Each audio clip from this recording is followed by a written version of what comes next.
I would think that, you know, we build highways, we have change orders as building a highway. Yes. And you have to do something. Well, you have the contractors there, you probably save money rather than going out and rebidding and going with the second phase. I think in many cases you're absolutely correct. That in many cases, I think it's when these projects get divided into two phases, I think it really, even when you look at mobilization, demobilization costs, as I know you're familiar with, Senator, they I think in this particular case, it was probably visualized that the costs are going to be far in excess of the mob and demob costs. I just like to see the council save money and get those people additional water. Absolutely, yes, sir. Thank you. Thank you very much. Thank you very much. My name is Alan Duckett. Okay, start? Please do. I'm a physician at West Virginia University School of Medicine. I'm here with my colleague, Dr. Paul Dinkevich, and we are here to tell you about phase 2 of this project about coal slurry underground waste injection. Doctor, we're having a little bit of trouble hearing you. Try to use that microphone. The background of the project is that in February of 2007, as you know, the legislature mandated a comprehensive environmental study of the injection of coal preparation, plant slurry into underground mines. And we are here to represent the data that we were able to obtain from the phase 1 study and from other sources that we saw. We have two goals. One is to provide only enough data to convince you that we are only trying to represent the data that are available. And our other goal is to perhaps convince you that talking about these things to the legislature can be an eroding sport. Okay, the agreement asked for an evaluation of the existence of environmental and human health data concerning coal slurry injection. It asked us to produce a document in a specific format, which relates to a format of a well-known federal agency that sits within the Centers for Disease Control. It asked us to obtain information from multiple sources, and we sought information from government officials, both state and federal, from nonprofits, from public agencies, from industry. We sent a letter to newspapers around the state, and from the literature. Project goals are fairly straightforward. We were to answer these questions. What are the known health hazards of the components of coal slurry on human health? That is a substantial piece of the document. And what data already exists about human community health hazards from exposure to coal slurries. We were also to identify gaps in our knowledge about the process of underground injection as they relate to health and water. And that was to include surface water and aquatic ecosystems. And we were also to discuss how the known or suspected hazards of injection compared to other means of dealing with slurry from coal operations, at least briefly. Let me ask Dr. Dinkevich to show you the actual data that does some of the comparisons, where he got the data from, and so forth.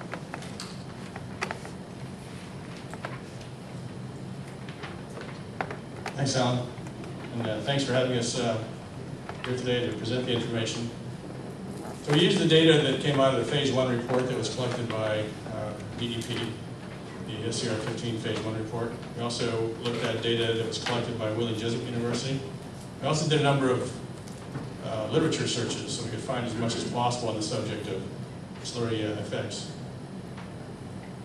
Here's an example of some of the data that and I'll just give you a sort of a flavor of how we did the analysis more than try to actually give you the specific results. But here's an example of some of the data that we got from the Phase 1 report. And what you see here are color codes for the primary and secondary drinking water contaminants. The primaries are in yellow, and the secondaries are in blue. Everything else in between there either turned out as non-detect.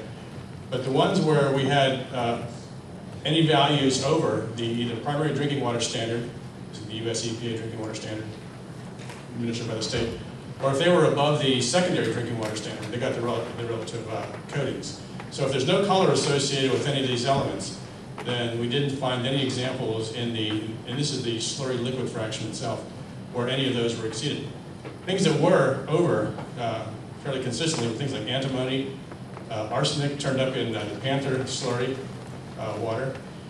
We had a fair amount of iron across the board and manganese, and aluminum was also fairly common in exceedance of the either primary, secondary, applicable drinking water standard. So those are the ones we'll tend to focus on. We also looked at the, when we picked up the data from the Wheeling Jesuit study, we also looked at the elements that were consistently above drinking water standards from that study. So those are the ones we tended to focus on when we did our analysis. So we did a mass balance model, which basically looks at the underground mine pool. We also looked at the effects on surface streams and ultimately the contaminant concentrations. Here's a simple model of how, showing how we did the mass balance. If you look at the big blue rectangle down there, that's the mine void itself in schematic form. Of course, these things are several square miles in area.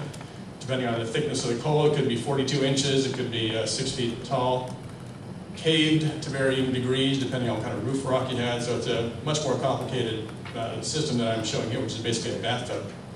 But what the horizontal blue line is the water level, and that's the regional groundwater table. So you can only put so much water in a mine before it starts coming up at the right-hand side, that big blue arrow down there, starts to push back up towards the water table. Now, there are two sources of water that we modeled here. One is the liquid fraction coming from the prep plant, which is injected directly into the mine voids. The other is groundwater infiltration. We have a reasonably good idea of what those values are regionally around West Virginia. I have it as one big arrow, but in fact it's coming down through the entire roof and also to some extent laterally, but I'm just counting roof infiltration at this point. So, the mine pool water may reach a stream if the head, in other words the vector on the right-hand side, is sufficient to reach the water table.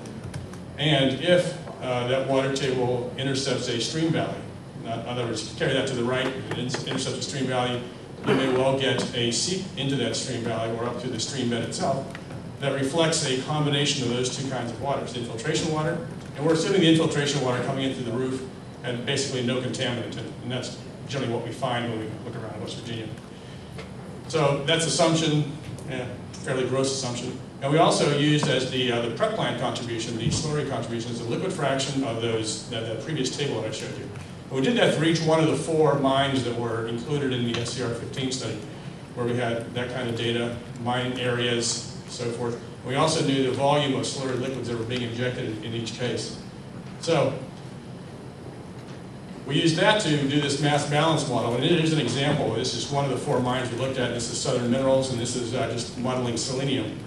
So through groundwater infiltration, we have 1,619 gallons per minute coming into the mine. That's 24/7 all year long.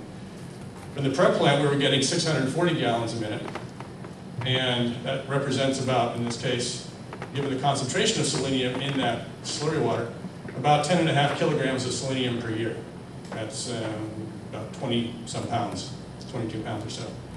So, then in the lower left-hand corner, you see where you dilute that 10.5 kilograms per year of selenium into 4.5 billion liters per year. It's on a metric, isn't it? Simpler. But anyway, that's what 1,619 gallons per minute translates into in the course of a year. So 4.5 billion liters. And that gives you, when you dilute that, in a gross sense, that gives you 2.3 micrograms per liter. The drinking water standard is 50 micrograms per liter per year.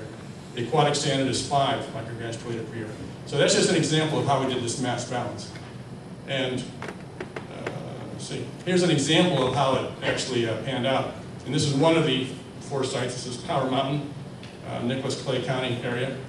So on the far left-hand side of this table, you see the drinking water standards for some of the key pollutants we were looking for here: arsenic, lead, selenium, and then those are the primaries. Those are the ones coded in yellow. And then the secondaries are coated in blue: aluminum, iron, manganese, sulfate, TDS, pH.